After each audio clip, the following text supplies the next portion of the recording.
물론 여긴 국민 라디오.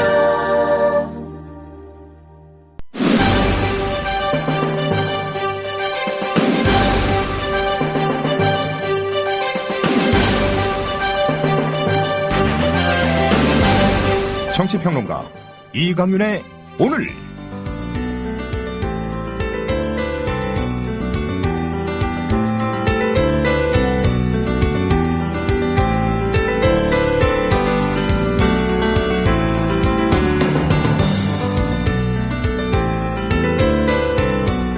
안녕하십니까, 이강윤입니다. 7월 29일 화요일 시작합니다. 조대현 KBS 신임 사장이 당분간 수신료 인상을 추진하지 않겠다는 입장인 것으로 전해집니다.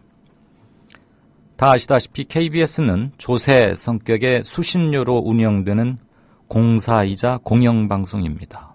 그러므로 수신료 인상 이전에 국민의 신뢰 회복이 마땅한 도리라는 점에서 조 사장의 이 같은 입장은 너무도 당연한 겁니다. 당연히 해야 할 일을 하는데 이렇게 특별히 언급한다는 것 자체가 실은 좀 이상한 일이죠. 해가 동쪽에서 뜨는 것은 뉴스가 아닌 이치와 같습니다. 그럼에도 수신료 인상 자제 방침이 뉴스가 되는 것에 대해 KBS 전 구성원들은 각심해야 할 겁니다. KBS를 오늘 이 지경으로 만든 것은 단지 사장 한 사람만의 잘못은 아니기 때문입니다.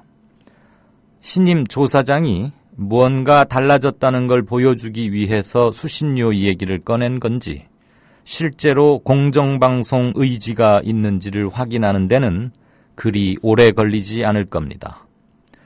당연한 일에 대해서 환영하는 게 영 마뜩찮지만 일단은 신임 조 사장의 이 같은 자세에 대해 일정 부분 평가와 기대를 표합니다. 제대로 보도하고 좋은 프로그램 만들면 수신료 거부니 기레기니 이런 말은 저절로 사라집니다.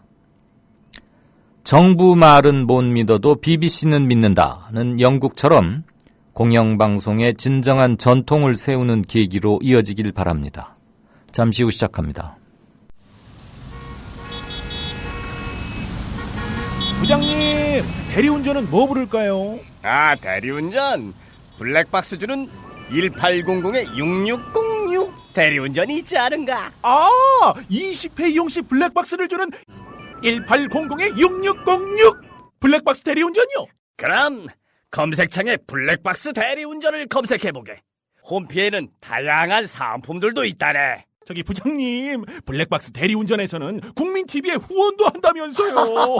자네도 블랙박스도 주고 후원도 하는 1800-6606 이용하게. 역시 대리운전은 1800-6606. 커피. 이제 아무거나 마시지 말자. 커피를 즐기는 사람들에게 질 좋은 한 잔의 커피는 하나의 권리입니다. 커피를 아는 전문가가 정성을 다한 로스팅으로 만든 제대로 된 커피. 제제 원두커피로 여러분의 권리를 누려보세요. 02-749-1002. 주소창에는 카페제제.co.kr, 그리고 검색창에는 카페제제를 검색하세요. 카페제제는 서울 용산구에 위치해 있습니다. 카페제제는 카페가 아닙니다. 커피 전문 인터넷 쇼핑몰입니다. 헷갈리지 마세요. 네, 7월 29일 이강윤의 오늘, 이 시간까지 주요 뉴스 잠시 간추리고 뉴스 리포트 들어가겠습니다. 우리 국민 10명 중에 약 6명, 정확히는 57.7%, 그러니까 60%에 육박하죠. 10명 중에 6명은 유병헌 씨의 시신을 믿지 못하겠다고 답한 것으로 한 여론조사 결과 나왔습니다. 한편 유병헌 씨 시신으로 알려진 그 매실밭에 누워있던 그 변사체, 누워있었던 변사체를 최초로 감식하고 입회했던, 감식 과정에 입회했던 사람들 중 상당수가 이건 유병헌 씨의 시신이 아니다, 이런 얘기를 하고 있고요. 한 경찰관도 이것은 유병헌 씨가 아니다라고 주장했다고 그 녹취록을 갖고 있다고 새정치연합이 또 발표했습니다. 치아 구조 이런 것들인데 제기 근거로 삼고 있는 것들이 상당 부분 치밀합니다. 세월호 생존 학생들 어제에 이어서 오늘도 현재 안산에서 탈출 과정, 구조 과정 이런 것들 생생히 증언 중입니다. 그들의 증언 중 몇 대목 모으겠습니다. 세월호 국정조사 청문회가 여야의 증인 협상 문제로 만난 지 10분도 채 안 돼서 결렬됐습니다. 과연 국정조사를 할 의지가 있는지 지극히 의심스럽습니다. 그런가 하면 새누리당의 홍문종 의원은 세월호 교통사고 맞다 또 이렇게 얘기하고 나섰습니다. 한편 대한변호사협회는 새누리당 심재철 의원을 허위사실 유포 혐의로 고발하기도 했습니다. 자, 그리고 각 코너들 예정대로 진행되고요. 경제 쟁점 있는 날이죠. 화수목. 오늘 경제 쟁점 코너에서는 경상수지 흑자가 사상 최대를 기록했다라는 것하고 국채 잔액 500조 원에 이르는데 그거 어디로 갔나? 이 두 가지 골라서 집중적으로 좀 따져보겠습니다. 자, 뉴스 리뷰 시작할까요? 네, 안은필 기자 어서 오십시오. 예, 안녕하세요. 유병헌 씨 사망 또는 그 시신에 대한 의혹이 끊이지 않고 있는데 이거 유병헌 씨 시신 아니다는 경찰도 포함된 현장 관계자들 주장이 나왔어요. 예, 그렇습니다. 국립과학수사연구원은 지난 25일 시신의 키가 159cm로 최근 경찰이 발표한 유 씨의 키 160cm와 거의 일치한다고 발표를 했습니다. 또 시신의 치아 상태가 유병헌 씨의 주치의에게 받은 치아 치료 기록 금리 10개와 동일했다고 밝혔는데요. 하지만 전남 순천 장례식장에 안치돼 있던 시신을 처음 본 관계자들은 국과수 직원이 현장에서 최초로 측정한 키가 150cm였다고 말하고 있습니다. 또한 치아는 윗니가 5에서 7개 정도였고 아랫니는 안 보였다고 말하고 있습니다. 또 다른 경찰 관계자는 변사체의 치아에 대한 기자들의 질문에 시신은 금리 10개만 위에 있었고 아랫니는 다 빠져 있었다고 말했습니다. 또 아랫니가 왜 없냐는 질문에는 시신을 동물들이 쪼아먹어서 위로 넘어갔을 수도 있고 아직 그것은 파악하지 못했다고 답했습니다. 네, 순천 장례식장에서 쟀을 때하고 국과수에서 쟀을 때하고 키가 9cm가량 차이가 나는 거 아닙니까? 네. 시체가 갑자기 크거나 줄어들 리가 없을 테고요. 이상한 점이 많군요. 새정치연합이 오늘 시신 아니다 이 관련해서 공식적으로 의혹 제기하고 나섰죠. 네, 그렇습니다. 박범계 새정치연합 원내대변인은 오늘 경찰 관계자를 인터뷰한 기자 한 분이 저희 당에 제보를 해 그 녹음 파일을 갖고 있다며 시신 조작 의혹을 제기했습니다. 박 의원은 방금 말씀드린 키와 금리에 대한 내용을 근거로 추가 의혹을 제기했는데요. 박 원내대변인은 상당히 부패된 시체에서 제일 지문 채취 가능성이 크다고 본 왼쪽 손가락에서 2차례 지문 채취를 실패했는데 그로부터 한 달이 지난 7월 22일 오른쪽 검지에서 지문 채취에 성공한다는 건 상식적으로 이해가 안 간다고 말했습니다. 또 적어도 7월 21일까지 40일 이상 아무도 시신과 유병헌의 연관성을 생각하지 못했던 것으로 보이는데 어느 날 갑자기 누가 왜 유병헌과 연관시켜 DNA를 대조한 것인지 설명이 없다고 덧붙였습니다. 네. 40일 동안 아무도 말 없다가 갑자기 제기된 것이 사실 의문의 출발점이 되는 건 합당하죠. 국과수가 발표한 유병헌 시신 확실하다는 발표. 근데 이거 못 믿겠다는 사람이 10명 중 6명 가까이나 돼요.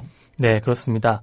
리얼미터의 여론조사 결과인데요. 국과수의 발표를 신뢰하지 못한다는 응답이 약 58%였고 특히 20대, 30대, 40대는 각각 75%, 78%, 72%가 믿지 못한다고 답했습니다.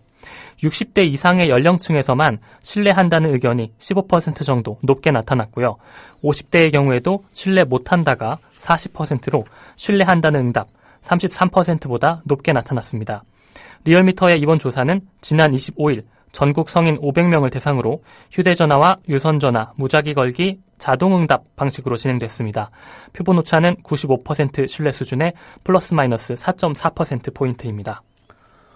현재 공식적으로 발표되고 있는 바에 따르면, 그리고 그 매실밭의 변사체가 유병헌 씨가 맞다면, 유병헌 씨의 마지막 행적에 가장 가까이 근접해서 최후까지 있었던 것으로 알려진 운전기사 양희정 씨가 자수했죠.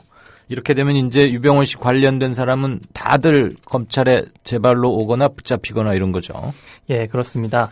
숨진 유병헌 씨의 도피 과정에 깊숙이 개입한 혐의를 받고 있는 운전기사 양혜정 씨가 오늘 검찰에 자수했습니다.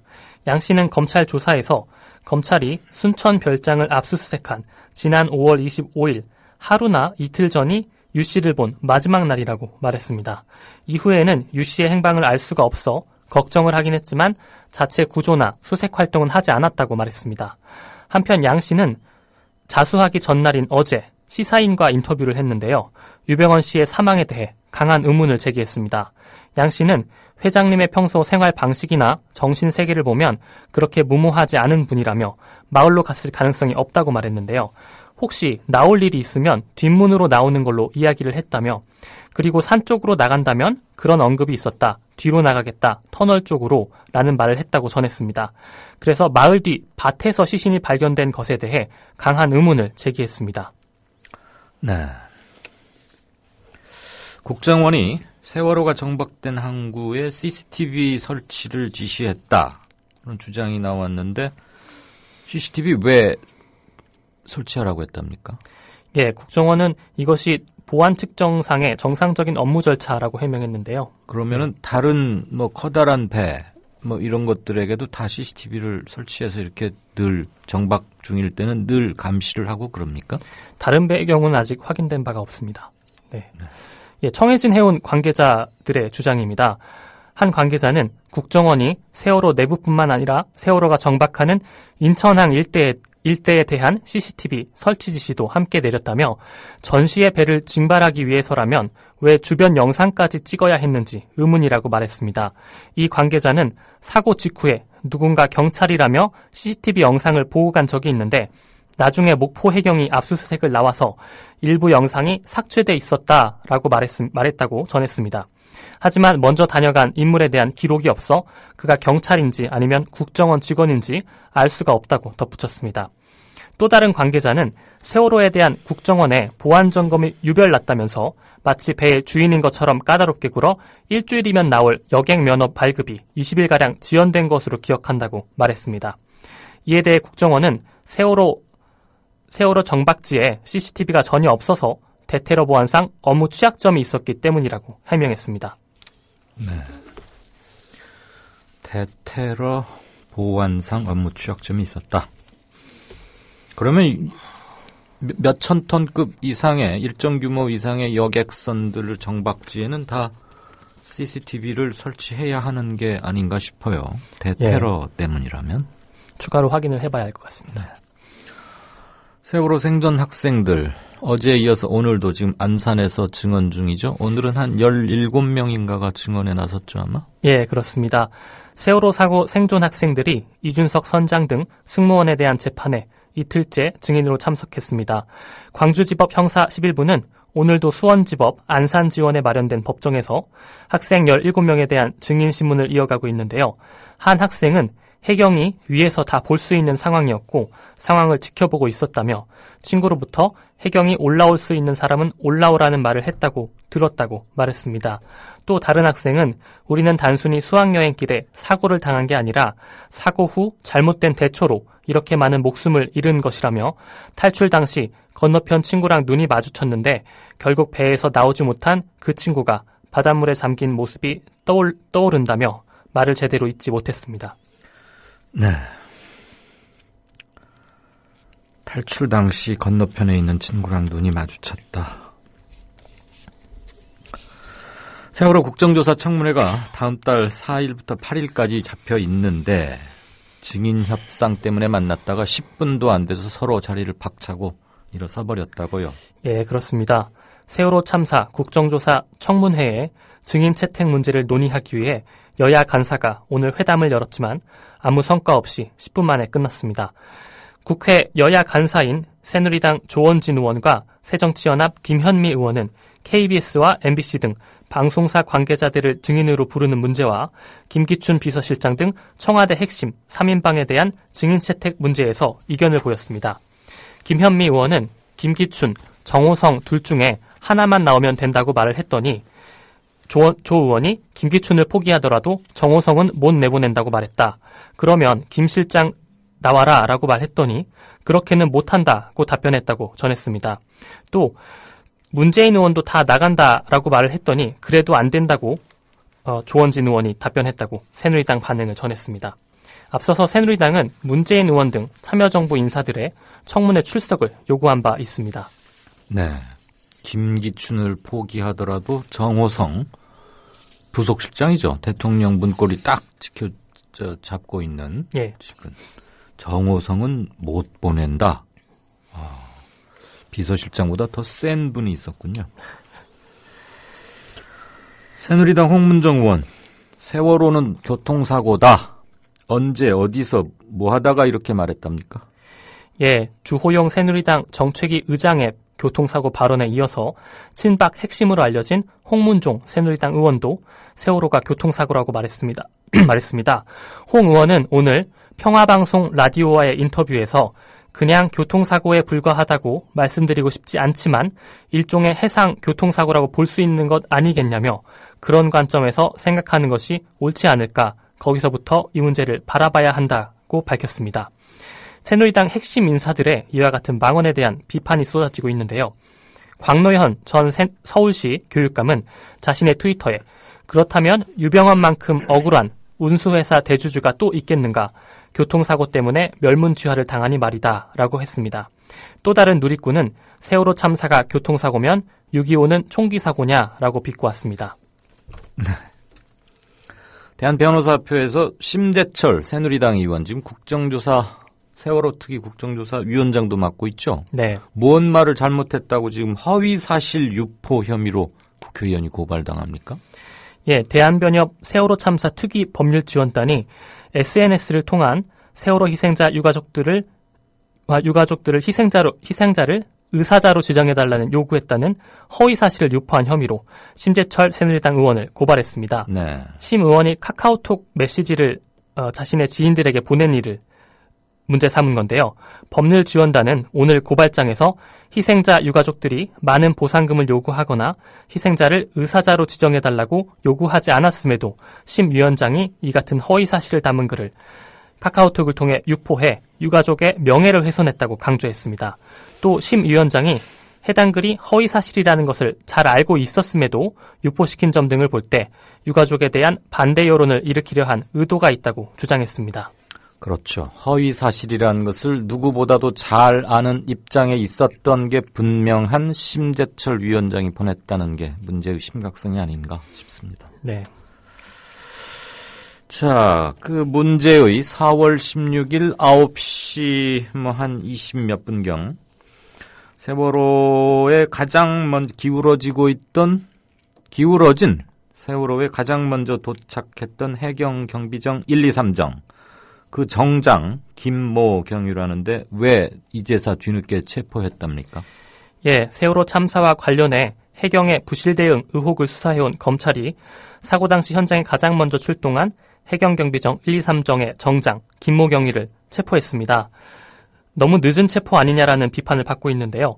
광주지방검찰청 형사 2부는 오늘 김 경위를 공영서류 손상과 허위공문서 작성 혐의로 체포해 조사하고 있습니다. 김 경위는 지난 4월 16일 세월호 구조와 관련해 1, 2, 3정 근무일지를 파손하고 새로운 내용을 추가하는 등 근무일지를 조작한 혐의를 받고 있습니다. 진도 VTS 소속 해경 전원을 기소한 검찰이 관제 부실에서 구조활동 부실로 수사 대상을 옮기고 있는 모양입니다. 네, 미국의 전 하원 의원인 데니스 쿠시니치 박근혜 대통령을 공개적으로 비판하는 편지를 발표했네요.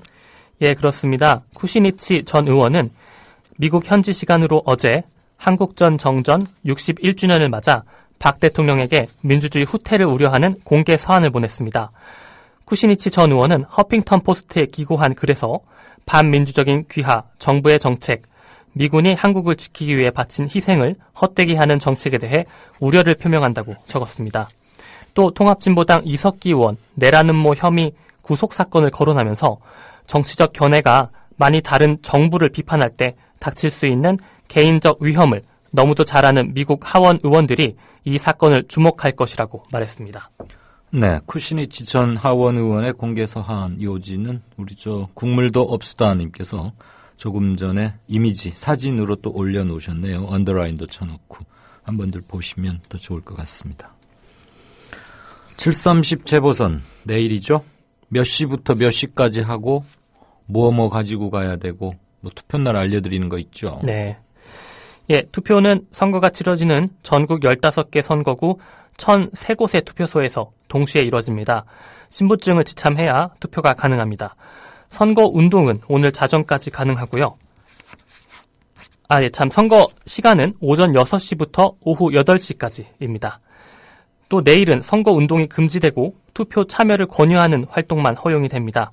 그러나 투표소 100m 이내에서 투표 참여를 권유하거나 정당의 명칭, 후보자 이름 등을 유추할 수 있는 현수막, 시설물과 확성장치 등을 활용하는 행위는 할 수 없습니다. 선관위는 이에 따라서 내일 투표소 주변에 단속 인력을 집중 배치할 계획입니다. 네, KBS 조대현 사장, 당분간 수신료 올리지 않겠다라고 밝혔어요. 예, 그렇습니다. 조 사장은 수신료 인상보다 국민 신뢰 회복이 먼저라며 당분간 수신료 인상을 하지 않겠다고 밝혔습니다. KBS 노동조합 1노조는 어제 발행한 노조 특보를 통해 조 사장이 어제 노조 간부와 면담하는 자리에서 수신료 인상은 프로그램 경쟁력 강화를 통해 국민의 신뢰를 회복한 후에 추진하겠다고 말했다고 전했습니다. 이에 대해 1노조는 KBS 보도 신뢰성에 타격을 받았고 드라마 등의 프로그램 경쟁력이 약화된 상황에서 이런 현실 인식은 타당하다고 밝혔습니다. 네. 간첩 증거 조작 사건, 아주 떠들썩하고 중요한 사건이었는데 세월호에 묻혀서 요즘은 까마득히 먼 옛날 얘기로 기억됩니다만, 그때 국정원이 위조한 것으로 판명이 난 출입경 기록 확인서, 이 확인서가 국정원 김모 과장의 집에서 발송됐다는 얘기죠? 예, 그렇습니다. 그동안은 국정원 사무실에서 발송된 것으로 알려져 있었는데요. 이 부분이 국정원 김모 과장 집으로 서울에 있는 본인의 집에서 발송된 것으로 드러났습니다. 서울중앙지방법원 형사합의 26부 심리로 오늘 열린 공판에서 검찰은 중국 웹팩스 업체의 사실조회 회신 결과 출입경 기록 확인서는 전날 김 과장 집에서 예약 발송된 것으로 보인다며 이 부분에 대해 공소장 변경을 검토할 것이라고 밝혔습니다. 해당 사실 확인서는 검찰이 서울시 공무원 간첩 사건의 항소심 재판부에 위조된 출입경 기록을 제출하면서 이 기록이 정식 공문서인 것처럼 꾸미려고 추가로 낸 그러한 문건입니다.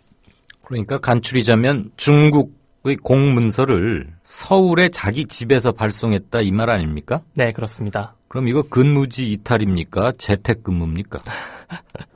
어떻게 봐야 할지 참, 예. 자, 이제 장마가 끝났다고요? 올 장마? 예. 기상청은 오늘 아침 중부지방에 내린 비를 마지막으로 올해 여름장마가 끝났다고 밝혔습니다. 올 장마는 지난달 17일 제주 지역에서 시작이 됐는데요. 장마전선이 더디게 북상하면서 남부지방은 이번 달 2일, 중부지방은 27년 만에 가장 늦은 지난 3일에 장마가 시작했습니다.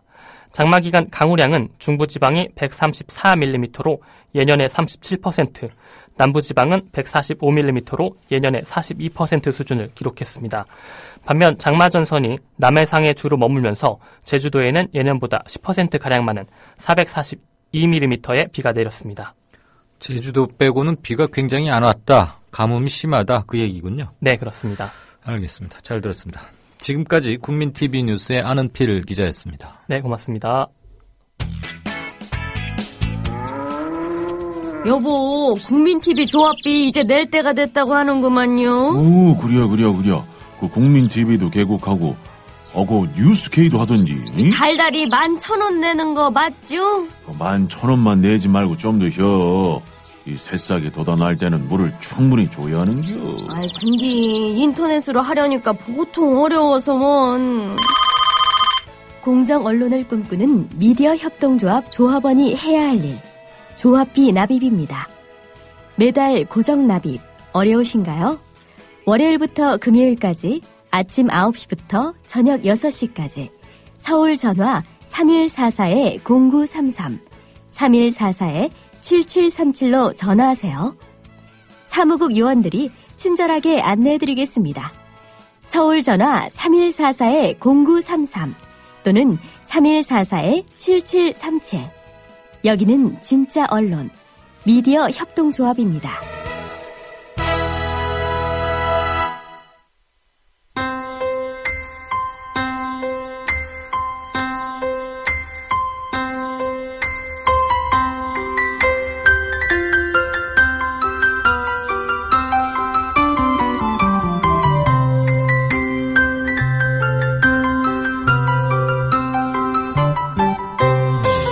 국민라디오 이강윤의 오늘 날씨 이야기입니다. 장마가 끝나면서 본격적인 무더위와 열대야가 기승을 부릴 전망입니다. 또 대기 불안정으로 소나기 소식이 잦습니다. 현재 수도권은 대체로 맑은 가운데 햇볕이 뜨겁지만 남부지방은 구름이 많거나 흐린 상태입니다. 제주도에는 소나기가 내리고 있고 경북 내륙에도 소나기 예보가 있습니다. 내일 오후에는 서울을 포함한 내륙 일부 지역에 소나기가 지날 것으로 보입니다. 이후 주 후반까지는 소나기가 자주 내릴 전망이니 우산을 꼭 챙겨서 다니시는 게 좋겠습니다. 내일 아침 기온은 서울 23도, 특히 제주가 25도로 열대야가 예상되고 한낮 기온은 오늘보다 더 올라 무더운 날씨가 이어지겠습니다. 주 후반으로 갈수록 전국 대부분 지방이 33도를 웃돌면서 무더위가 더 심해지겠고 열대야가 나타나는 곳이 많을 전망입니다. 지금까지 변현주였습니다.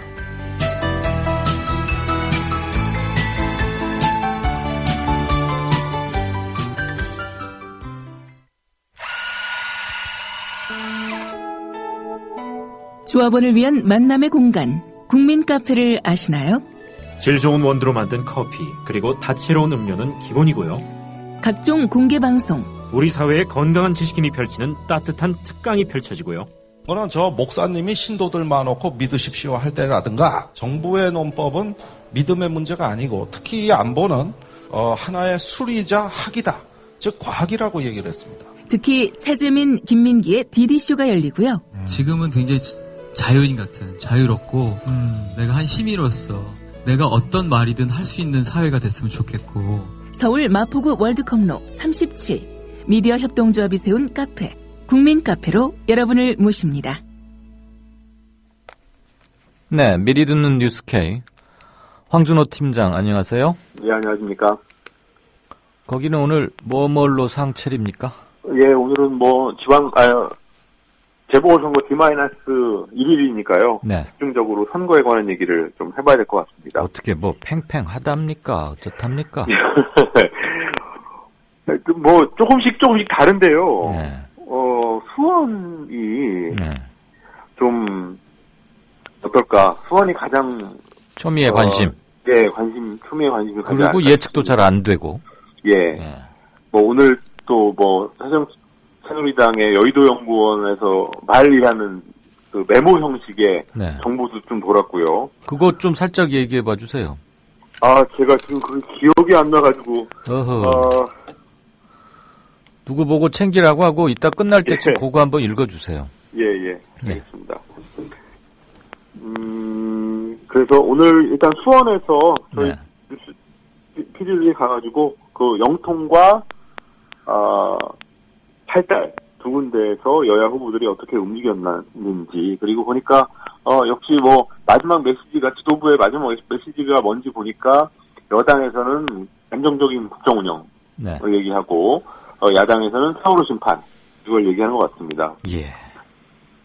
그리고 또 이제 결과적으로는 지금 성태배 같은 경우는 새누리당 후보가 이길 가능성이 높다. 어디요? 나는 평택을요. 아, 평택. 네네. 예. 거기가 초반하고는 분위기가 많이 바뀌었다고 얘기가 들리더라고요. 예, 정장선 새정치민주연합 후보가 이길 걸로 알았는데 조금 네. 분위기가 높은데 그럼에도 불구하고 거기는 그 쌍용리 경찰 출신의 김득중 후보가 그렇죠. 있고, 김득중 후보. 그리고 이제 순천곡성의 이정현 후보도 이정현 후보 같은 경우에는 그 여의도 연구소의 그 메모를 보니까 네. 이건 사실 이게 정확히 거기서 나온 건지는 모릅니다. 또 어떤 그가 있는 건지 어떤 의도가 숨어 있는 건지 모르겠죠. 출처 불명입니까? 예. 네. 의미 있게 진다라고 돼 있더라고요. 뭐라고? 후보가. 의미 있게 진다. 예. 아슬아슬하게 진다. 예, 의미 있는 득표를 얻고 진다 이렇게 돼 있는데 어쨌든 그 두 곳 평택을 하고 순천곡성도 볼만한 좀 짚어보는 그런. 예. 그런 시간을 가져서 그런 내용을 좀 꾸리시겠다 이거죠. 하고요. 예. 그 메모가 의미 있는 메모네요. 그렇습니다. 네. 예. 그리고 저희 이강현 선배님은 내일 저희 대표 방송에 나오셔가지고 오늘은 좀 다른 전문가들은 어떻게 보고 계시나 지금 관전 포인트가 뭔가. 예. 그냥 3개만 꼽아달라 저희가 질문을 했습니다. 예. 그랬더니 역시 두 분한테 여쭤봤는데요. 네. 일단 전체적인 내용이 이따 방송에서 보여드릴 텐데 첫 번째는 역시 야권 후보 단일화가 어떻게 될 건가를 두 분이 공히 꼽으셔가지고 후보 단일화된 곳들의 결과. 예. 네. 그게 가장 관전 포인트라고 말씀을 하시더라고요. 그래서 다른 두 번째, 세 번째는 조금씩 달랐는데 어쨌든 그걸 꼽으시는 걸 보고 그렇습니다. 이게 오늘 일단 정치권 소식이고요. 예.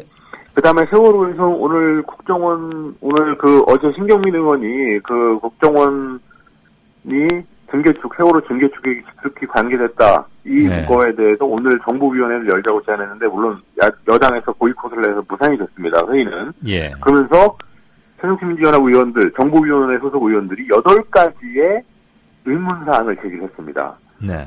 그래서, 제가 그걸 자세히 다 읽어보니까 어제까지 나왔던 문제점들, 국정원이 내놨던 2번의 해명이 잘못됐다는 것들, 이게 나왔고, 그 다음에 어젯밤에 JTBC 같은 데서 방송됐던, 국가에서 관리하는 선박, 2,000톤 이상이라서 국가에서 관리하는 선박은 17척인데, 왜 세월호 하나만 국정원에 직접 보고를 하느냐, 그런 상황을. 예. 그래서 그런 것들까지도 포함된 최신의 문제점 8가지를 짚어서 내놨길래 저희가 읽어보니까 이건 타당한 문제들이다라는 한자로로 좀 자세히 소개해드릴 것 같고요. 그다음에 그거를 국정원에서는 아직까지 해명을 하지 않았습니다. 그런데 이상하게 새누리당에서 국정원에 물론 정부 여당이니까 그렇게 할 수도 있겠지만 어쨌든 대변하고 있던데. 그런데 왜 새누리당에서 해명을 내놨나. 근데 그 해명이라는 것도 사실 내용이 없고요. 그러니까 어떤 내용의 8가지 실질적인 내용에 대해서 물었으면 국정원이든 새누리당이든 거기에 대해서 정확히 답을 해야 되는데 전혀 딴소리로 정치 공세만 하는 그런 게 있었습니다. 어제도 이거 관련 리포트 있었죠. 예, 있었습니다. 네. 그리고요? 네, 그거 플러스 이제 새로 나온 것까지 해서 그러겠죠. 예. 그리고 지금 세월호에 대해서 선거와도 맞물렸다고 생각하는데 흑색 광고물들이 막 나오고 있습니다. 대량 살포 중이라고 그러던데 아주. 예, 전단지도도 살펴되고 있고, 문화일보 같은 경우에는 광고 누가 하는지도 모르는 광고도 냈고. 그러게요. 예, 아무리 돈만 준다고 해서 다 내, 그러면은 아주 종북적인 광고도 돈만 주면 다 내려올 거냐, 이런 의문을 할 수 있는 건데요. 우리 황 팀장도 볼펜 기자 해봐서 알겠지만 신문사들이 의견 광고 있지 않습니까? 의견 광고는 조금 더 까다롭게 대해요. 출처도 보고 당연히 보고 내용도 보고 그래서 반려하는 경우도 의외로 꽤 있어요. 의견 광고 돈이 좀 단가가 세거든요.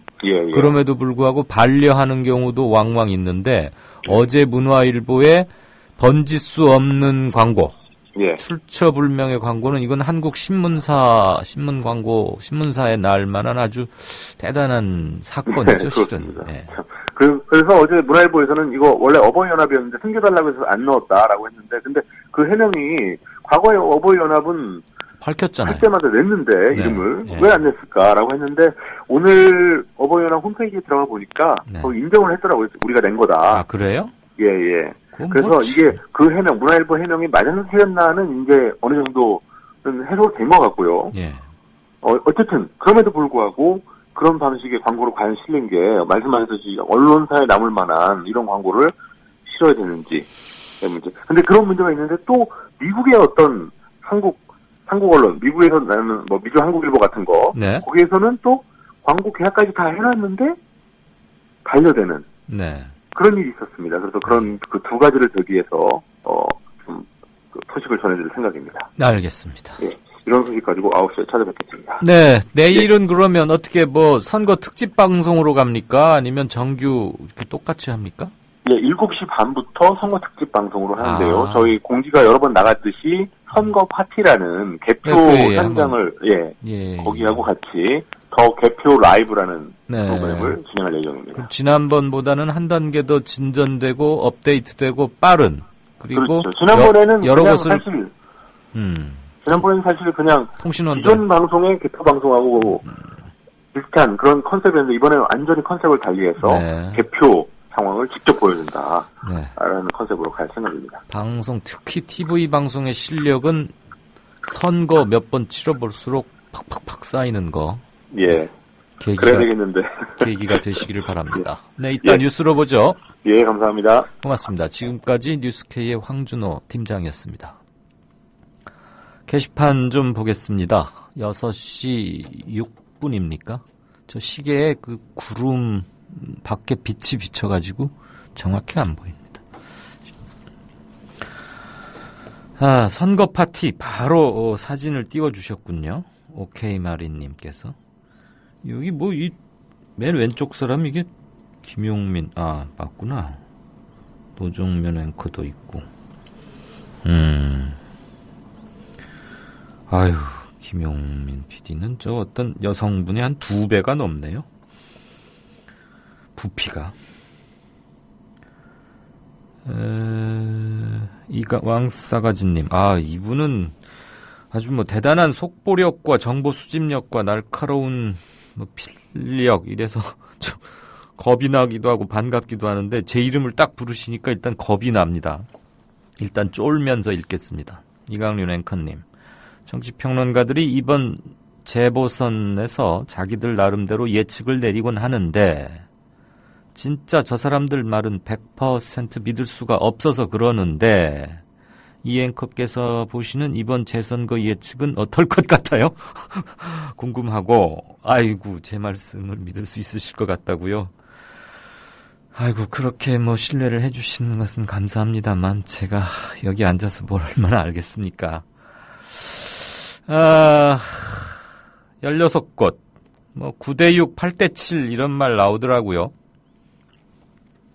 9대6이든 8대7이든 저는 기본적으로 야권이 패배한 거라고 평가하고 싶습니다.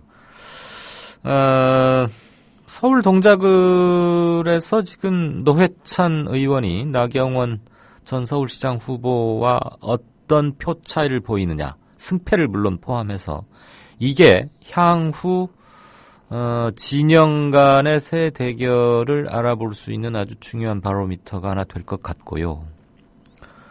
충청 표심은 지난 6.4 선거 때와는 많이 좀 도지사 광역자치단체장 선거 때와는 조금 양상이 달라질 것 같고, 호남에서 아까 뭐 이정현 후보가 의미 있는 패배를 한다라는 황준호 팀장의 전언도 있었습니다만,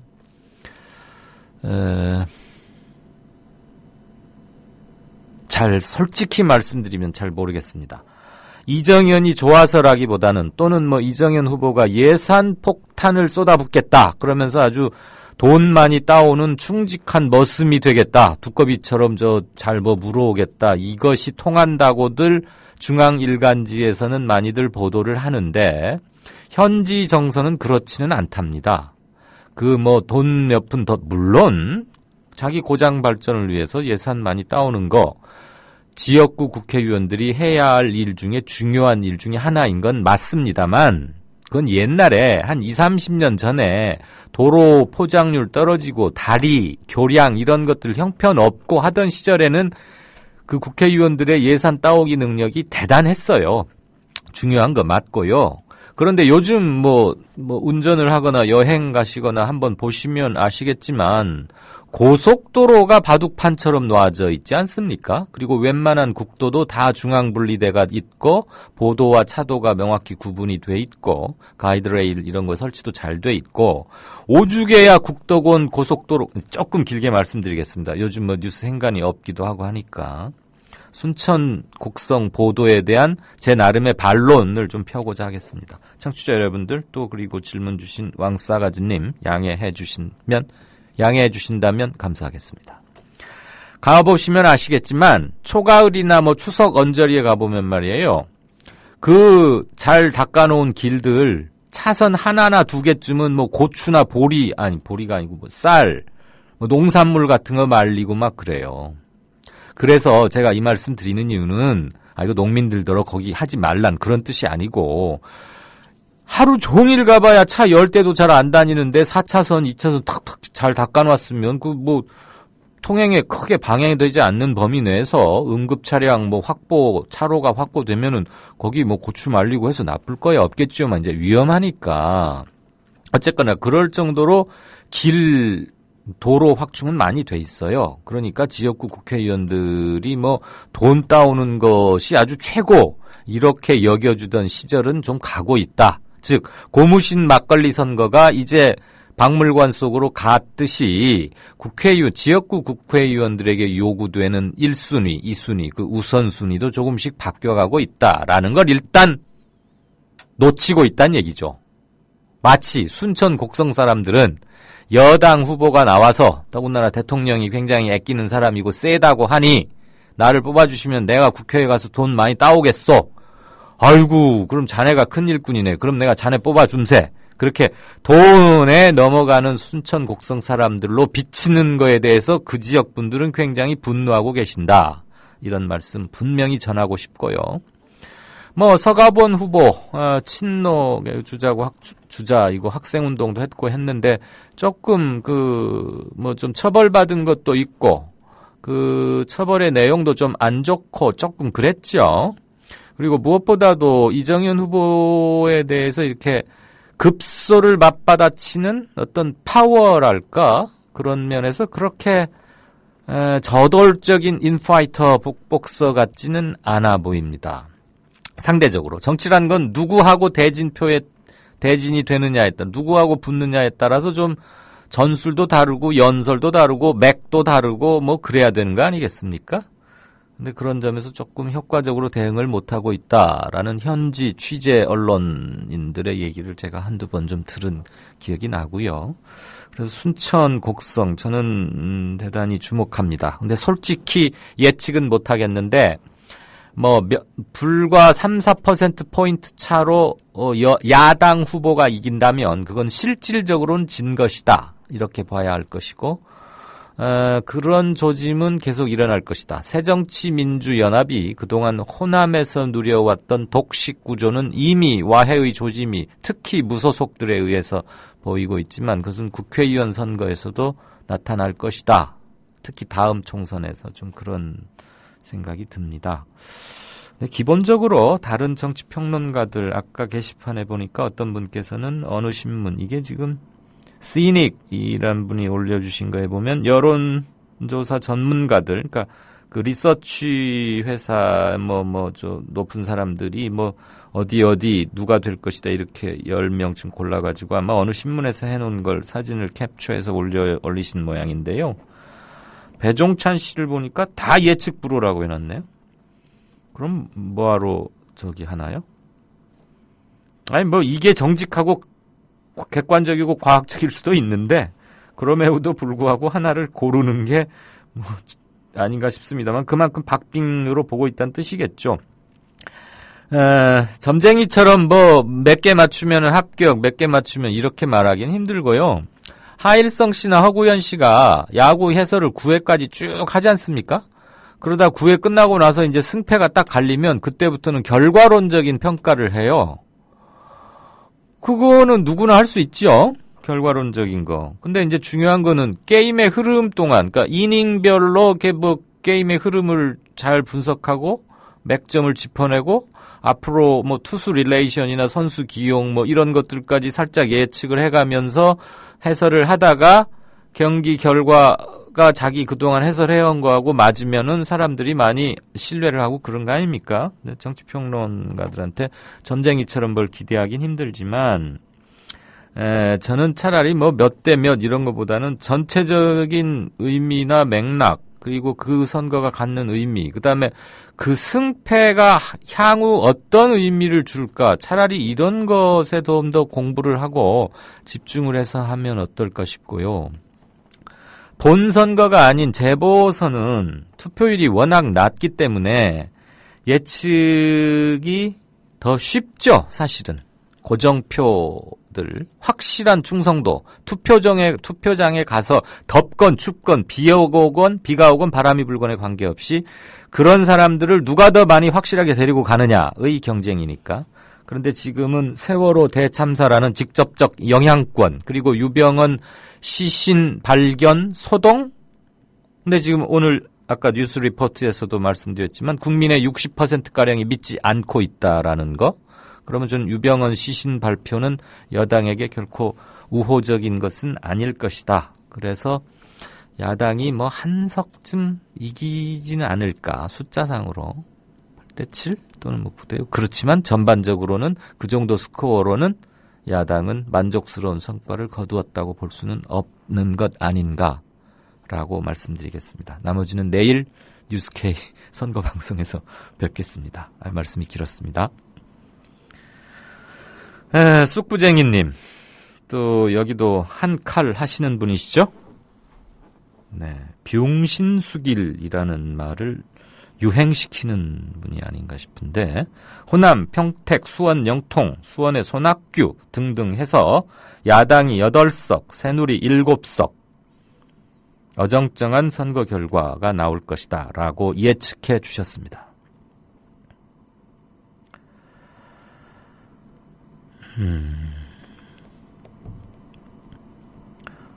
국물도 없수다님 6시 조퇴 시간 다가옵니다. 빨리 들어가서 즐거운 시간 보내시기 바랍니다. 우리는 남이다 분이 우리가 남이가 해가지고 무슨 URL을 올렸는데 여러분께서는 여기를 터치하거나 이렇게 하면 클릭하면 이게 열립니까? 저는 이게 안 돼가지고 통 뭔지 모르겠고요. 시사인의 주진우 기자 역시 가끔 굵직굵직한 타임리 히트를 치는 야구 선수죠. 유병언 운전기사 양희정 씨 자수 직전에 단독 인터뷰했네요. 세월호 참사 재판이 갖는 국정원 증거 조작 사건 재판이 갖는 중요성에 대해서 시닝님께서 아주 중요한 말씀을 써주셨습니다. 제가 읽어드리기는 상당히 긴데 이건 뭐 다 함께 보는 거니까 이 재판 예의주시해야 한다. 국정원 피고인 측 4명은 지금 자기들 혐의를 부인하면서 같은 피고인인 김원하 씨에게 모든 혐의를 뒤집어 씌우려고 하고 있다. 네, 그게 핵심인 것 같습니다. 조원진 씨는 웃어도 참 밉군요. 어떻게 의원이라고. 한두 개 더 보고 다음 코너 들어가겠습니다. 김무성 씨가 김무성 대표가 빨간 카우보이 모자 쓰고 나왔네요. 어느 분께서는 그 유병언 씨 시신이 무려 9cm나 차이 난 것, 그 고인이 네가 유병언이다 그러니까 깜짝 놀래가지고 키가 줄어들었다 이렇게 아주 조크 고급 유머 감각, 순발력 있는 재치 조크를 보여주셨는데 실은 그 반대죠. 처음 쟀을 때는 150이고 국과수에 가서 재니까 159로 40일간 무려 9cm나 폭발 성장을 했습니다. 아마 키 크는 약 이런 걸 장복하신 분이 아닌가 싶습니다. 오늘 아주 굉장히 활발하네요. 그 게시판들이. 다들 소개를 못 드려서 죄송합니다. 조금 있다가 다시 한번 챙기겠습니다. 정가 산책 넘어갈까요? 이강윤의 오늘. 이제는 정가 산책으로 함께합니다. 정치권 동향 생생하게 풀어드릴 분은요. 네, 양정대 기자, 안녕하세요. 네, 안녕하세요. 양 기자는 내일 선거 결과 여대 야 몇 대 몇 예측합니까? 노회찬도 야로 그냥 포함시켜서. 저희가 어제 한국일보 지면에 전문가들 분석을 실었었는데요. 전문가들은 대체로 9대6 정도를 예상하는 경우가 많았습니다. 9가 어딥니까? 그러니까 새누리당이 9석, 새정치민주연합이 5석, 그 다음에 정의당 1석, 그러니까 여야 9석, 6석, 뭐 이렇게 보는 시각들이 굉장히 많던데, 네. 저희 후배 기자들하고, 뭐 저희도 이른바 만원빵 내기를 걸었는데, 저는 아직, 그 숫자를 특정하지는 않았고, 오늘 조금 더 곰곰이 생각을 해보려고요.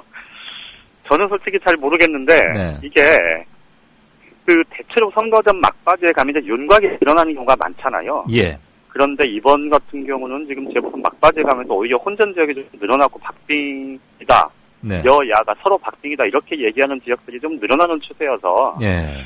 좀 판세 예측이 쉽지가 않은데. 네. 제가 돌발 질문을 해서 좀 난처하군요. 예. 6건 모두가 지금 뭐 여야가 이제 공이 혼전 혹은 박빙 우세, 뭐랄까요, 그 경합 우세, 뭐 이렇게 이제 경합 열세, 뭐 이렇게 분리를 하고 있는 걸 보면, 이게 뭐 대체로 지금 기존의 의석수, 그러니까 새누리당이 갖고 있는 게 지금 9석을 잃어서 지금 이번에 재보궐선거를 치르는 거고, 그렇죠. 새정치민주연합 5석, 통합진보당 1석 해서 이제 6석이 야권 의석이었는데, 기존의 의석수하고 뭐 크게 변동이 있을 것 같지는 않다. 뭐 이렇게 보는 게 맞을 것 같은데요. 그런데 이제 이 박빙의 추가, 특히 수도권 같은 경우에 연쇄적으로 어느 한쪽으로 기울면 사실은 한쪽이 압승하고 한쪽이 참패하고 그런 경우가 나올 수도 있지 않습니까? 네. 저는 사실 좀 후자 쪽보다는 대체로 뭐 9대6 정도로 기존 의석하고 비슷하지 않을까. 여대야가 9대6. 예. 네. 뭐 그렇게 예상을 하고 있는데 제 예상이 물론 틀릴 가능성도 꽤 있겠죠. 뭐 10,000원 정도는 잃어도 좋다고 생각하시는 거군요. 알겠습니다. 그거 이제 양정대 기자의 예측이고 여야가 보는 판세는 어떻습니까? 일단 새누리당은 최소 8석은 무난하다 이렇게 보는 것 같습니다. 어제도 잠깐 언급을 드렸습니다만은 그러니까 영남권 2석에 충청권 3석 그리고 수도권에서 최소한 반타작 이 정도는 지금 기대를 하고 있는 것 같고요. 실제로 여의도연구원의 여론조사가 주말 새 있었는데 제가 그 수치를 뭐 언뜻 봐가지고 뭐 제가 완전히 기억은 못하겠는데 대체로 수도권에서 한 3군데 정도는 조금 우세 내지는 경합 우세 그리고 나머지 3곳 중에서 2곳은 경합 열세, 박빙 열세 정도였고요. 한 곳은 조금 어렵다 이렇게 보는 것 같습니다. 네. 그리고 이제 새정치민주연합에서는 오늘 박영선 원내대표가 뭐 처음으로 이제 의석수를 얘기를 했는데요. 그동안에 이제 뭐 안철수 공동대표가 선거전 초반에 한참 공천 파동으로 당 전체가 야권 전체가 흔들릴 때 5석이면 선방하는 거다 이런 얘기 했다가 뭐 여론의 문매를 맞은 적이 있었는데 오늘 박영선 원내대표는 6석 정도 이렇게 얘기를 했었는데요. 이게 이제 아마 그 호남 4석에 수도권 2석 정도 이렇게 얘기를 하는 것 같은데요. 대체로 지금 새누리당이 8석 내지 9석을 얘기하는 것보다 새정치민주연합 쪽에서 6석을 얘기하고 있는 것 그리고 새정치민주연합은 6석보다 조금 더 실질적으로 좀 더 기대를 하고 있는 건 분명해 보이고요. 마찬가지로 새누리당은 8석이나 9석 정도에서 좀 더 기대를 한다기보다는 일단 그 정도까지만 해도 정말 선방하는 거다. 이런 생각을 가지고 있는 것 같습니다. 어쨌거나 여당이 1석이든 2석이든 이길 확률이 높다고 서로 보고 있군요. 예, 그런 것 같습니다. 자, 2가지만 갑자기 하나 물어봅시다. 오늘 아까 그 여의도 연구원 메모 슬쩍 봤다고 그랬잖아요. 왜 이렇게 오늘 슬쩍 본 사람이 많아? 앞으로는 딱 복사해서 오세요. 거기에 전남 순천 곡성 이정현 뭐라고 나와 있습니까? 수치는 제가 뭐 구체적으로 말씀드리기는 어려운데 수치는 이정현 후보가 높았습니다. 예. 수치는 높은데 실제 투표 결과는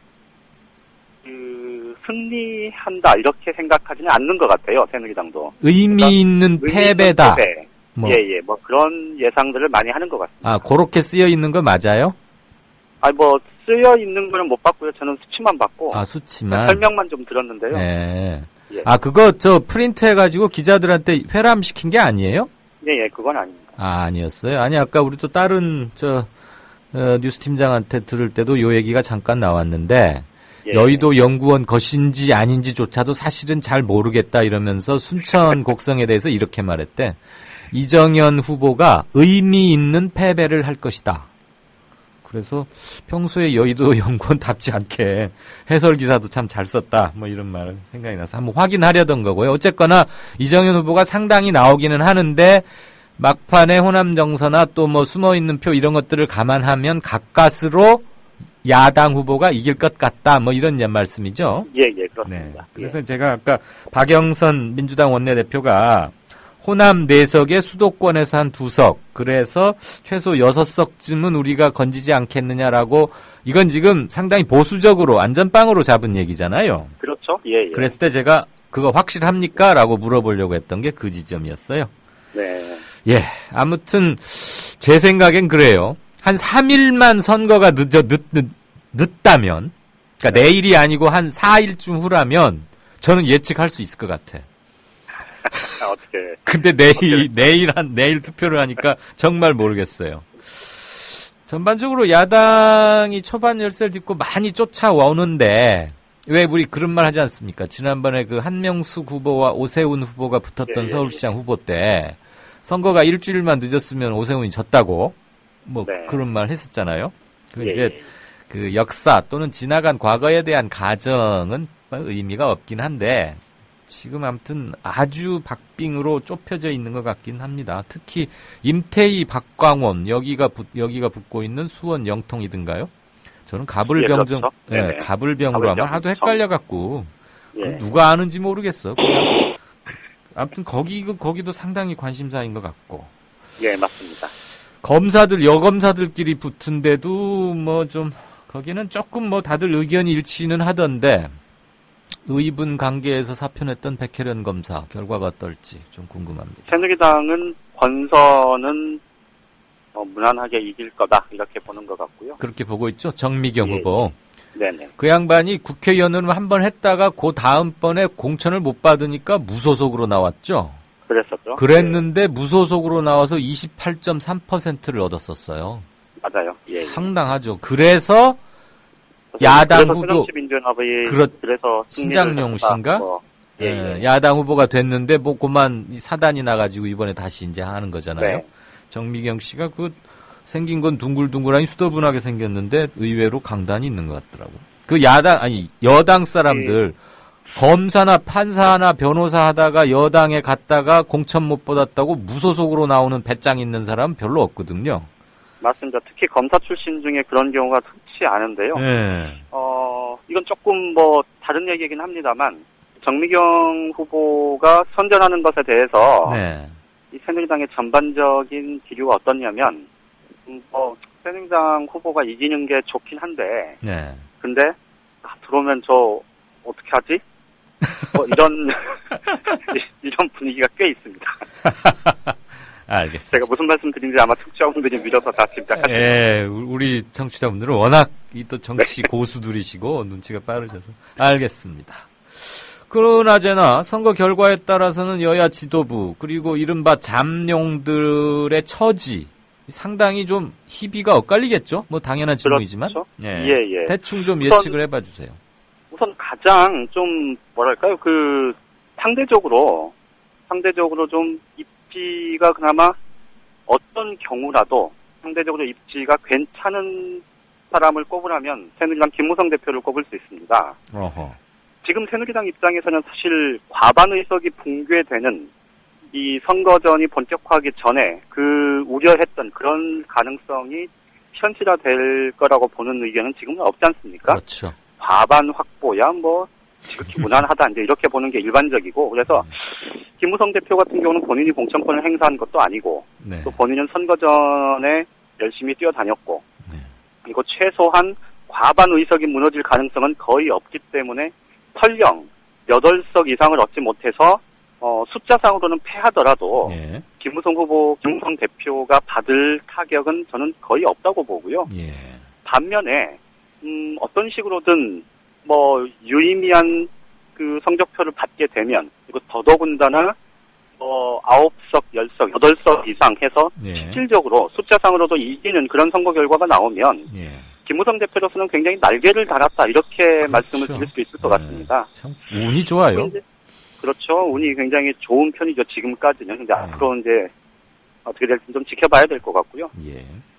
박근혜 대통령이 좀 굉장히 입장이 애매해질 겁니다. 그러니까 당장은 사실 레임덕 논란에서 좀 벗어날 수도 있고, 뭐 국가혁신, 뭐 국가 개조 얘기했던 그 국가혁신 과제들이나 또 경제 살리기 뭐 이런 것들에 대해서 이제 열심히 그래서 이제 최소한 동력들을 쭉 모아내는 그런 거를 하면서 이제 밀어붙이긴 할 텐데 대신 박근혜 대통령 입장에서는 지금 국회 입법을 책임져야 될 새누리당의 지도부가 지금 대체로 서청원 최고위원 위에는 지금 다 비주류이고 특히 김무성 대표하고는 관계가 이렇게 썩 원만하지는 않기 때문에 당장은 김무성 대표 쪽에서 이렇게 청와대하고 각을 세울 일은 별로 없겠지만 앞으로 이 전국을 운영하는 데 있어서 지금 3년 반이 남아 있는데 그 과정에서 당청 관계를 중심으로 이 전국을 운영하기보다는 그 중심의 축을 이제 당과 정부 사이의 관계로 이렇게 옮아가면서 당과 청와대와의 사이는 어떤 식으로든 좀 대편이 되는 그런 단계를 거칠 수밖에 없을 거고요. 그 과정에서 박근혜 대통령으로서는 좀 이런저런 난처한 일들 혹은 좀 곤혹스러운 일들이 꽤 있을 거다. 그렇게 예상을 하고요. 그다음에 이제 중요한 건 이 새정치민주연합 지도부인데요. 김한길 안철수 공동대표 같은 경우는 사실 뭐 6석 정도 얻으면 이제 무난하다. 뭐 이런 평가를 6석 정도면 무난하다는 평가를 받아야 할 그런 지경의 내몬 당사자들이면서도 사실 어떻게 보면 또 당장 이렇게 되면 뭐 새로 지도부를 뽑아야 된다. 전당대를 해야 된다. 이런 목소리가 일부 나오긴 하겠지만 뭐 내년 3월까지는 좀 그래도 가자. 이런 의견들이 많을 거여서 새정치민주연합은 뭐 당장 보면 뭐 지도부에 큰 변화가 있을 것 같지는 않습니다만 참패를 하지 않는 이상 참패를 하지 않는 이상 참패의 기준은 몇 석부터인데요?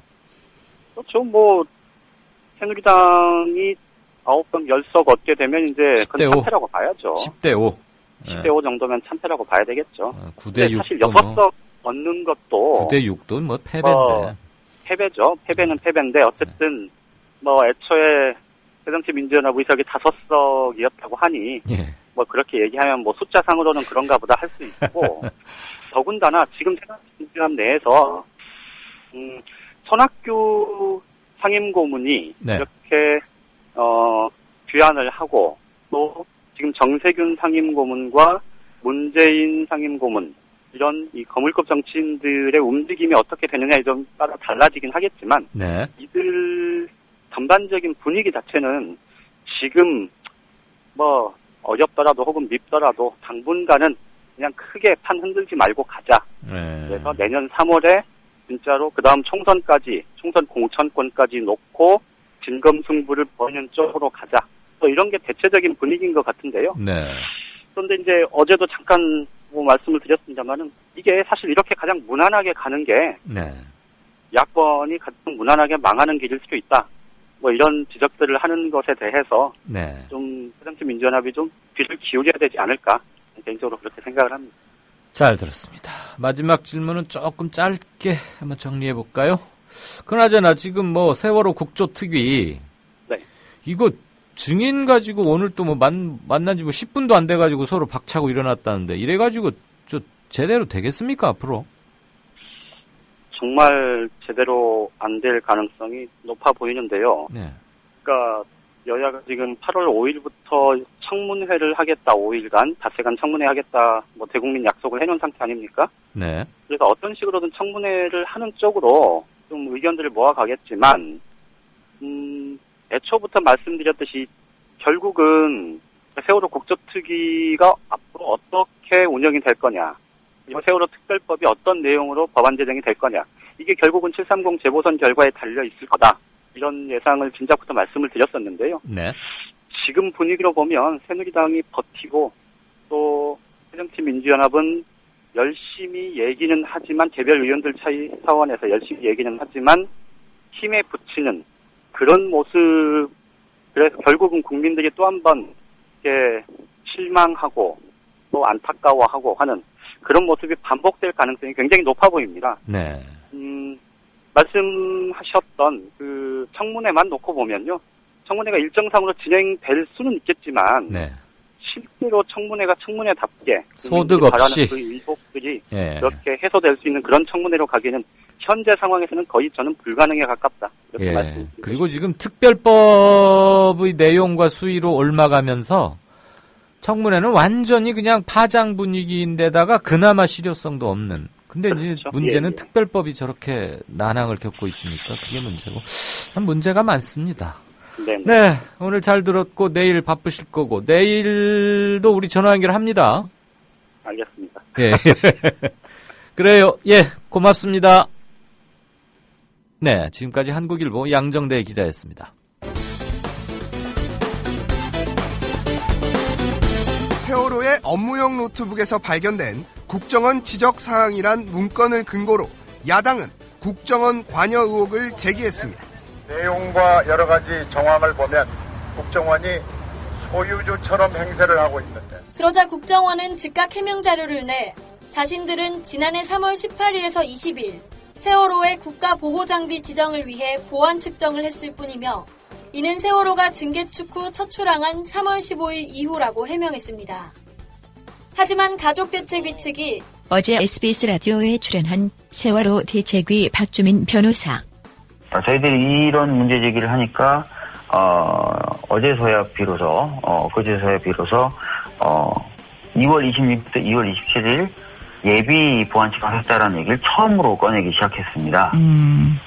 근데 그 예비 보안 측정이라고 하더라도 보안 측정의 대상이 되는 것은 이 선박이 과연 파괴가 될 것이냐 말 것이냐, 비밀이 누설될 것이냐 말 것이냐, 이런 것들을 주 대상으로 하게 되어 있습니다. 이 문건처럼 뭐 냉장고 상태, TV 상태, 침구 상태 같은 것들은 보안 측정의 대상이 될 수 없는 것입니다. 그럼에도 불구하고 이렇게 세세한 지적사항을 냈다는 것은 국정원이 이 선박, 즉 세월호의 상태, 운항 이런 것들에 깊숙이 관여돼 있다. 국정원은 어제 2차 해명 자료를 통해 2월 26일과 27일에는 보안 측정을 위한 사전 준비를 했다고 말을 바꿨습니다. 국정원은 인천해양항만청, 항만공사, 해운조합 등과 합동조사를 했다고 주장하지만 왜 1차 해명 때는 이 사실을 숨겼는지 의문입니다. 한편 국정원이 세월호 증개축에 관여했다는 가족대책위 측의 주장은 지상파 3사 중에서는 MBC가 이에 대한 보도를 일절하지 않았습니다.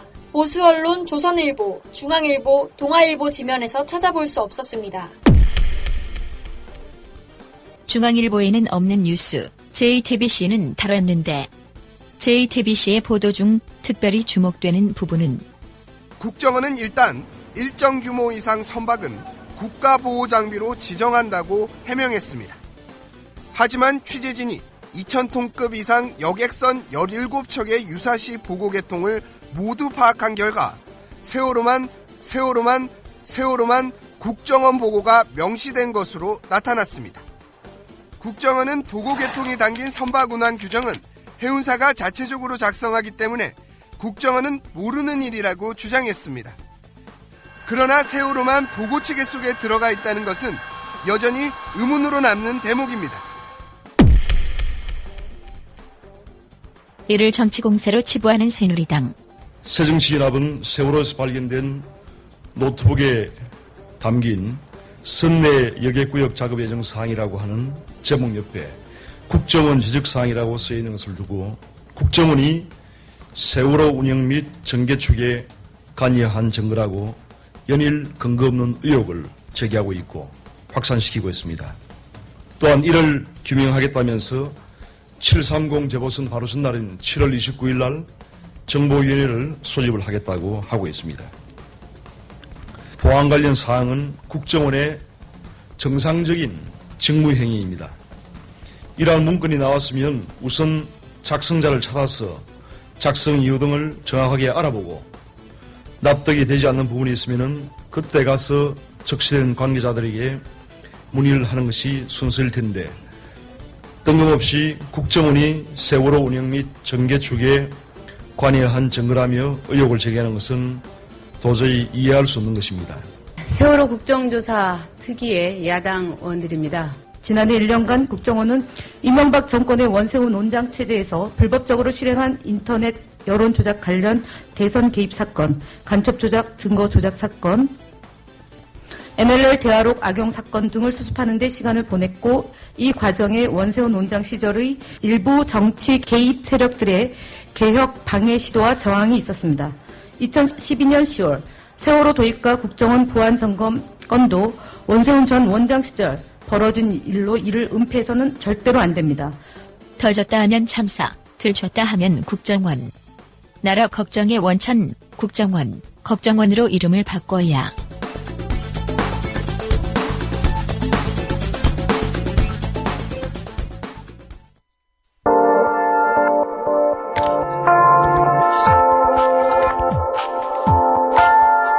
지금 여러분께서는 정치평론가 이강윤이 진행하는 국민라디오 시사 프로그램 이강윤의 오늘과 함께하고 계십니다.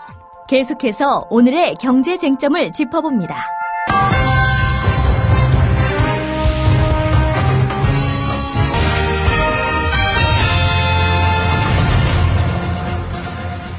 네, 안녕하십니까? 길경식 이사님. 네, 안녕하세요. 아, 목소리 아주 오늘 밝고 네. 경쾌합니다. 길 이사는 어디 네. 사실 내일 거주지에서 투표 열리는 그런 동네 아닙니까? 예, 저희는 투표가 없어요. 고향 일산 아니거든요. 아, 일산에 사세요? 네네. 그래도 워낙 수치에 밝고 경제를 통해서 사회를 통찰하는 분이시니까 여대 야 몇 대 몇 보십니까? 잘 모르겠네요. 요새는 선거나 이런 거에 네. 거의 신경을 잘 안 쓰다 보니까. 그럼 총 전국에서 몇 군데서 선거가 치러지는 건 아세요, 혹시? 10군데 아니었나요? 예? 어디? 열 몇? 거의 10군데가 다. 아, 이거 그러시구나. 이강윤이 오늘 잘 안 들으시는구만.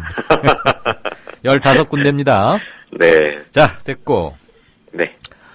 경상수지 상반기 흑자가 또다시 사상 최대. 항상 네. 이런 건 최대 행진하는 것 같아요? 이게, 아주 우리가 잘 살겠다, 이 말입니까? 아니면 그냥 수치상으로만 이렇다 소리입니까? 이게 조금 경상수지가 한동안 계속 사상 최대를 계속 공신해오고 있는데, 네. 이거를 조금 조목조목 나눠봐서 정확히 국민들의 삶하고 어떤 연관을 가지고 있는지, 그리고 왜 이렇게 계속 사상 최대를 나타내는지, 그리고 앞으로 이게 정말 국민의 삶하고 어떻게 영향을 주고받을지에 대해서 좀 살펴볼 필요가 있을 것 같아요. 그래서 일단은 수치를 보면 6월에 국제 수지가 이제 한국은행이 발표한 자료에 따르면 올해 상반기만을 놓고 보았을 때 392억 달러로 작년에는 작년 상반기에 312억 달러 정도여서 작년보다도 거의 한 80억 달러 이상 큰 폭으로 흑자를 낸 것으로 나타냈는데 네. 원래 한국은행에서는 400달러를 넘지 않겠나라고 예상을 했는데 그거보다는 조금 적은 수준으로 발표가 됐고요. 네. 이제 세부적인 사항들 경상수지 안에 포함되어 있는 각각의 수지들을 좀 살펴보면 네. 일단 6월의 경상수지 6월 한 달 동안 경상수지 총 살펴보면 79억 달러 정도로 5월 달보다는 한 10억 달러 이상 줄어들었어요. 아하. 하지만 그럼에도 불구하고 2012년 3월 이후에 현재 계속 한 28개월, 2년 이상 계속 흑자를 보이고 있는 모습이고 이 경상수지 안에 들어있는 상품수지의 흑자를 살펴보면 전월에는 90억 달러 가량이 상품 수지 흑자를 보였었는데 이번 달엔 이게 66.5억 달러로 30% 가량 감소한 모습을 보이고 있고 와. 서비스 수지는 계속해서 적자를 보이고 있어요. 네. 그래서 전월보다도 2억 달러 이상 늘어서 한 6억 달러 가량 그 서비스 수지는 적자를 보이고 있는데 반면에 본원 소득 수지라는 게 흑자 규모가 전월보다도 15억 달러 이상 증가를 해서 22.3억 달러로 확대가 되었고 이전 소득 수지라는 건 이제 3.8억 달러 가량 적자를 보인 모습을 현재 보이고 있습니다. 예, 고등학교 때 그 졸립던 정치 경제 시간에 들었던 말들이 다 나오는데 네. 그 한 달 사이에 지금 상품 수지 흑자의 경우에 네. 약 30%가 감소했다는 거 아닙니까? 그러면 네. 이렇게 어마어마하게 크게 변동할 수 있는 건 다이나믹한 겁니까? 경제 체제가 문제 있다 소리입니까? 일단 상품 수지 흑자가 뭐 이렇게 30%가량 감소한다라는 건 일단 뭐 계절적인 요인이 있을 수도 있고 이게 수출입에 관련된 거다 보니까 네. 어떤 한 달의 변화량이 얼마만큼 되는가를 보는 것보다는 한 2년 이상 장기적으로 지금 수출입의 추세가 어떻게 되느냐를 보는 게 더 의미가 있다라고 볼 수가 있는데요. 지금 수출입 같은 경우에는 2011년도 이후에 좀 정체 혹은 약세인 상황이고 각 달의 어떤 계절적인 요인이라든지 어떤 기업적인 혹은 어떤 산업 직군의 현황 이런 거에 따라서 이 정도는 이게 차이가 날 수 있습니다. 아, 예, 그렇군요. 저는 30%가 어떻게 막 나라 전체가 이렇게 집계했을 때 네네. 이렇게 크게 늘거나 줄 수 있나 했어요. 근데 우리나라 같은 경우에는 네네. 워낙 네. 삼성전자하고 현대차 비중이 크잖아요. 예. 그래서 이들 기업의 주 업종인 자동차 업종이나 스마트폰 업종에서 업황이 나빠지면 이 정도 혹은 이 정도 이상도 변동이 있을 수 있습니다. 그렇군요. 그나저나 뭐 수지 굉장히 많이 나왔는데 용어에 대해서 간단히 공부 좀 시켜주시는데 딱 기억에 남게 시켜주셔야죠. 안 그러면 이거 이제 더 공부하고 가려다 더 졸려요. 이게 원래 요새 수지가 국민 여동생 해가지고 원래 이렇게 좀 좋은 느낌인데 예. 여기서는 수지가 좀 머리 아프고 졸린 그런 느낌이라서 예. 간단히만 좀 설명을 드릴게요. 예. 일단 가장 큰 개념이 경상수지라는 개념이에요. 네. 이 경상수지라는 건 한 나라가 무역, 뭐 아니면 서비스 등 이런 거래를 통해서 돈이 들어오고 나가고 하는 이 돈의 총 흐름을 보는 게 경상수지입니다. 네. 그리고 이 경상수지 돈의 총 흐름을 분야별로 이제 나눠서 또 살펴보는데 그 중에 우리나라에서는 가장 큰 게 상품 수지라는 게 가장 커요. 경상수지 안에 상품 수지가 가장 큰데 이 상품 수지는 무역을 통해서 돈이 얼마나 들어오고 나가는가 수출입에 네. 관련된 게 이 상품 수지고 그러니까 물건 팔고 사오고 그렇죠. 예. 그 다음이 서비스 수지라는 게 있는데 이 서비스 수지라는 건 뭐 특허나 지적재산권, 여행, 통신 서비스, 금융 서비스 등 상품 이외의 거래를 통해서 이제 돈이 들어오고 나가는 것의 총합을 서비스 수지라고 합니다. 네. 그 다음에는 이제 본원 소득 수지라는 게 있는데 이름은 좀 어려운데 이 본원 소득 수지라는 건 다른 나라의 뭐 해외 직접 투자나 이런 자본 투자를 해서 배당 소득이나 이런 걸 받아들이는 돈 아니면 우리나라에 거주하는 사람이 외국에 있는 직장에서 일을 해서 받아들이는 임금이나 이런 것들 네. 총합을 본원 소득 수지라고 하고 네. 마지막으로 이제 이전 소득 수지라는 게 있어요. 크게 이렇게 네 종류인데 이 이전 소득 수지라는 건 어떤 대가의 거래가 아니라 우리 왜 유학 가 있는 자녀한테 그 계좌 이체해 주는 거? 그렇죠. 예. 그런 자금의 총합이 이전 소득 수지입니다. 예. 그래서 그 무역에 의한 거래, 그다음에 무역 이외의 어떤 서비스 같은 거래, 그다음에 돈을 투자한 거에 의한 거래, 그리고 그거 외에 그냥 대가 없는 거래. 이렇게 총 4가지로 수지가 나눠지고 이렇게 각각의 수지를 통해서 우리나라의 현재 이 돈에 들어오고 나가는 총 상황을 보게 되면 네. 일단 가장 큰 비중은 수출입이 차지하고 있는데 예. 이 수출입은 현재 그 전체적인 느낌이 정체 혹은 약세를 보이고 있는 상황이고 예. 그다음에 본원 소득 수지는 계속 증가하는 모습을 보이고 있어요. 왜냐하면 해외 직접 투자가 증가했기 때문에 그 소득이 2011년도서부터 본격적으로 들어오기 시작하면서 증가하는 모습을 보이고 있고 반면에 우리나라의 어떤 특허나 기술 이런 부분이 좀처럼 강해지지 않고 있어서 해외 기술이나 어떤 특허에 대한 그 비용 지출은 계속 증가하고 있는 상황으로 이 그 서비스 수지에 대한 그 적자는 계속 좀 커지고 있는 상황으로 보여지고 있습니다. 그렇군요. 그럼 그 우리가 흔히 수지 맞는다 할 때 그 수지가 이 수지입니까? 그 수지가 있으십니다. 아, 예, 알겠습니다. 네. 자, 그럼 지금 우리 수출 숫자는 그런데 수출의 질적인 면을 보면은 그렇게 좋은 건 아니다. 지금 이렇게 진단해 주셨잖아요. 예. 그러면 어떻게 해야 돼요? 우리가 안정적 성장을 이루려면 한국 경제가 어떻게 해야 됩니까? 일단 우리나라의 가장 큰 문제 중에 하나라고 하면 경제 구조 자체가 너무 좀 왜곡되어 있다라는 겁니다. 네. 앞에서 이런 경제 시간에서 몇 번 말씀드렸지만 지금 대기업 중심의 수출입 비중이 너무 크거든요.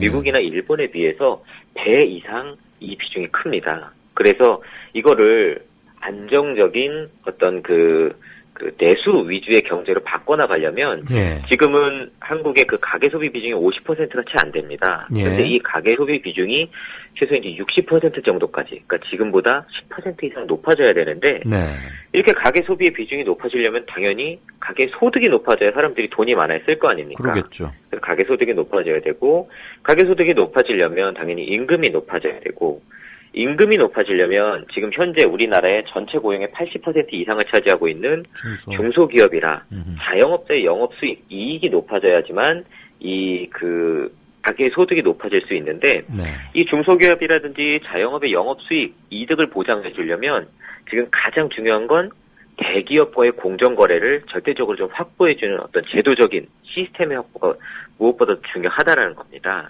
지금 수출입을 통해서 대기업은 사상 최대 계속 갱신을 하고 있는데도 불구하고 그 밑에 중소기업들한테는 이 수익이 배분되지 않고 있거든요. 그렇기 때문에 이게 임금의 형태로 가계로 어떤 소득 증대가 이어지지 않고 있는 거고 오히려 지금 대기업들은 본인들이 어떤 환율 변동에 의한 부담이라든지 경기 악화에 대한 부담을 오히려 중소기업으로 떠넘기고 있어서 중소기업은 울며 겨자 먹기로 지금 간간히 버티고 있는 경우가 대부분이고 특히 자영업자들의 경우에는 열심히 노력해서 수익이 커지게 되면 오히려 이 건물 주인들이 그걸 임대료를 확 올려버려서 그 어떤 자영업자의 노력의 대가를 그대로 뺏어가 버리거든요. 이런 불공정한 거래에 대해서 국가가 제대로 차단해주지 못하고 어떤 시장의 거래 질서를 확보해주지 못한다라고 하면 안정적인 그 내수 위주의 성장이 결코 이루어질 수 없습니다. 항상 약한 위치에 있는 사람들은 그걸 자발적으로 어떻게 극복할 수가 없게 되거든요. 길 이사가 보시기에는 지금 진단 겸 처방해 주시는 거 대만 같은 데는 잘 돼가고 있습니까? 대만은 사실 조금 이제 특수한 상황인 게 중국하고 이제 경제 어떤 그 자유화 같은 것들이 이루어지면서 예전에는 대전 안에 있던 제조업들이 대부분 이제 중국 그 대륙으로 다 옮겨갔습니다. 그러니까 이런 부분에 있어서 지금 대만 경제는 굉장히 큰 타격을 받은 상황이에요. 그러니까 우리나라에서도 지금 대기업들이 해외 직접 투자를 하는 것이 문제다라고 말씀을 드렸잖아요. 근데 대만 같은 경우는 이게 더 급격하게 빠르게 일어났고 어떻게 보면 중국하고 대만하고는 이제 거의 같은 나라처럼 돼버렸잖아요. 그렇죠. 그렇다 보니까 우리나라보다 오히려 이런 문제가 조금 더 커져 있는 상황이다라고 볼 수가 있겠죠. 다른 면에서 그러니까 우리나라처럼 이 불공정한 경제 구조 때문이 아니라 중국하고의 어떤 이렇게 사이가 좀 좋아지면서 중국의 싼 임금 노동자들을 좀 마음대로 쓸 수 있게 되면서 이런 문제들이 좀 대만은 발생하고 있는 상황이고 어떤 면에서 우리나라보다 조금 더 안 좋은 상황으로도 판단하고 있는 사람들도 좀 있습니다. 잘 알겠습니다. 대만이 내수가 탄탄하고 나름대로 그 물건의 퀄리티도 있고 비교적 인정받고 이렇다는 얘기를 그랬었습니다. 그랬었는데 최근에 중국 경제 대륙 본토 경제가 확 크면서 많은 변화가 있었군요.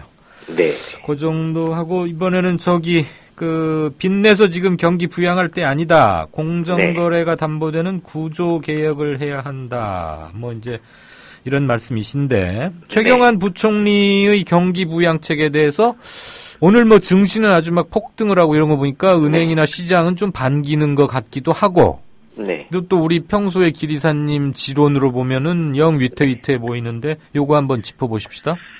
일단 시장에서는 좋아할 수밖에 없죠. 왜냐하면 시장에 이제 유동성이 공급이 되면 어쨌든 시장에 돈이 풀리기 때문에 시장에 있는 사람들 입장에서는 좋은 거고 호재이기 때문에 증시나 자산 가격은 당연히 이제 상승을 하는 요인이 될 수가 있는데 현재 그 국채 발행 장에만 했을 때 500조가 넘었습니다. 예. 이 이야기는 우리나라가 계속 GDP 대비로 부채가 뭐 30% 내외이기 때문에 안정적이다라고 이야기를 해왔던 게 이미 50%를 넘어섰다는 이야기거든요. 우리나라 1년 GDP가 이제 1000조 가량 된다, 1100조 뭐 이 정도 된다라고 이야기하는데 국채 발행 잔액만 놓고 봤을 때 이제 500조가 넘었기 때문에 이미 국채만 놓고 봤을 때도 GDP 대비 부채 비율이 50%가 넘었고 여기에 지방자치단체가 발행한 그 지방채가 18억 원이고 공기업들이 발행한 특수채가 350억 원이고 한국은행이 발행한 통한증권이 175억 원으로 이를 다 합치면 공적 분야에서 발행한 채무가 이미 1000조를 넘어섰습니다. 그러면 비슷해지네요? GDP하고? 그렇죠. 이미 GDP 대비로 봤을 때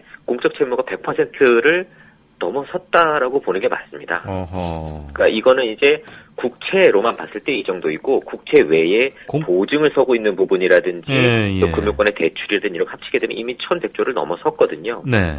근데 이렇게 부채가 빠른 속도로 증가하고 있는 것도 문제인데 그것보다 가장 심각한 지금 문제는 또 따로 있습니다. 뭐죠? 그게 뭐냐면 이명박 정부나 박근혜 정부가 자기들 마음대로 자의적으로 이 빚을 내고 있다라는 겁니다.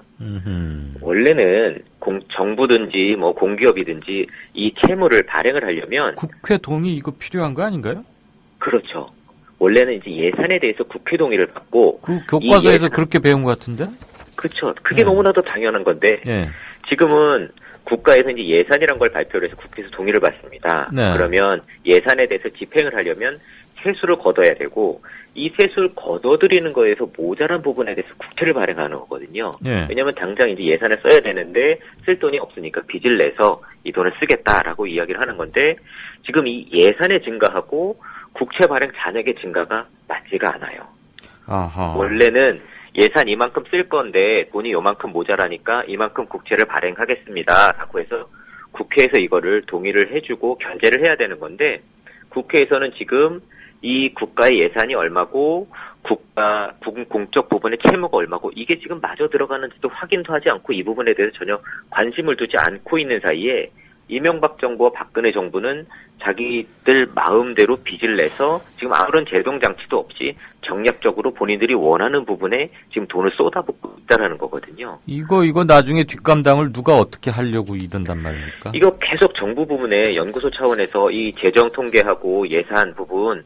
이거를 맞춰야 된다라고 계속 이야기를 하는데도 정부 부분에서 이 부분에 대해서 전혀 어떤 개선의 여지도 없고 전혀 이게 언급이 되지 않고 있어서 이런 부분이 나중에 굉장히 심각한 문제로 밝혀지게 될 겁니다. 알겠습니다.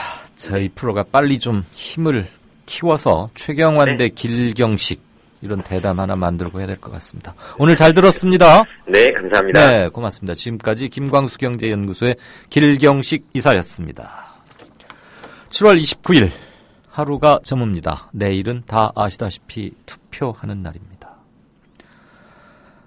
세월호 가족대책위원회 유경근 대변인이 오늘 자신의 페이스북에 올린 글을 전해드리는 것으로 오늘의 클로징을 대신하고자 합니다. 국정조사보다 못한 특별법을 강변하고 청문회도 3, 4, 1차를 파행시키려는 노골적 작태를 보면서 국가 개주어를 국가 개조로 잘못 알아들은 건 아닌가 하는 생각이 든다라고 일갈했습니다. 내일 선거가 열리는 지역에 계시는 모든 국민들께서는 빠짐없이 투표하시기를 바랍니다. 들어주셔서 감사합니다. 지금까지 이강윤이었습니다.